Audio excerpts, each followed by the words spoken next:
ശബരിമല സ്വർണ്ണക്കവർച്ച കേസിൽ ദേവസ്വം ബോർഡ് മുൻ president A പത്മകുമാറിനെ 14 ദിവസത്തേക്ക് റിമാൻഡ് ചെയ്തു. കൊല്ലം വിജിലൻസ് കോടതിയിലാണ് റിമാൻഡ് കാലാവധി നീട്ടാൻ പത്മകുമാറിനെ ഹാജരാക്കിയത്. പത്മകുമാറിന്റെ ജാമ്യാപേക്ഷ 8-ാം തീയതി വീണ്ടും കോടതി പരിഗണിക്കും. CPM നേതാവും മുൻ MLA കൂടിയായ എ പത്മകുമാറിനെ ശബരിമല കട്ടിളപ്പാളി കേസിലായിരുന്നു ആദ്യം പ്രതി ചേർത്തിരുന്നത്.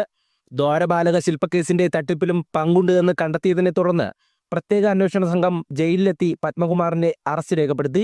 ഉടൻ തന്നെ കസ്റ്റഡിയിൽ വാങ്ങി ചോദ്യം ചെയ്യാനാണ് നീക്കം. റിമാൻഡ് കാലാവധി നീട്ടാൻ കൊല്ലം വിജിലൻസ് കോടതിയിൽ ഹാജരാക്കിയ പത്മകുമാറിനെ ഡിസംബർ 18 വരെ ജുഡീഷ്യൽ കസ്റ്റഡിയിൽ വിട്ടു. പത്മകുമാറിന്റെ ജാമ്യഹർജി തിങ്കളാഴ്ചയാണ് വിജിലൻസ് കോടതി പരിഗണിക്കുക. താൻ നടപ്പാക്കിയത് ബോർഡിന്റെ തീരുമാനമാണെന്നും എല്ലാവരും ഉത്തരവാദികളാണെന്നുമാണ് ജാമ്യഹർജിയിൽ പറയുന്നത്. പ്രായമായ ആളായതിനാൽ പരിഗണന വേണമെന്നും വാദമുണ്ട്. മുൻ എക്സിക്യൂട്ടീവ് ഓഫീസർ സുധീഷ് കുമാറിന്റെ ജാമ്യാപേക്ഷയും തിങ്കളാഴ്ച കോടതി പരിഗണിക്കും. N വാസുവിന്റെ ജാമ്യഹർജി കഴിഞ്ഞ ദിവസം വിജിലൻസ് കോടതി തള്ളിയിരുന്നു. പത്മകുമാറിന്റെയും N വാസുവിന്റെയും അറസ്റ്റ് CPMനെയും പ്രതിരോധത്തിലാക്കിയിട്ടുണ്ട്. അന്വേഷണം തുടരുന്ന ഘട്ടത്തിൽ ഉന്നതർ കുരുക്കിലാകുമോ എന്നതാണ് പാർട്ടിയിലെ ആശങ്ക. ജനം, കൊല്ലം.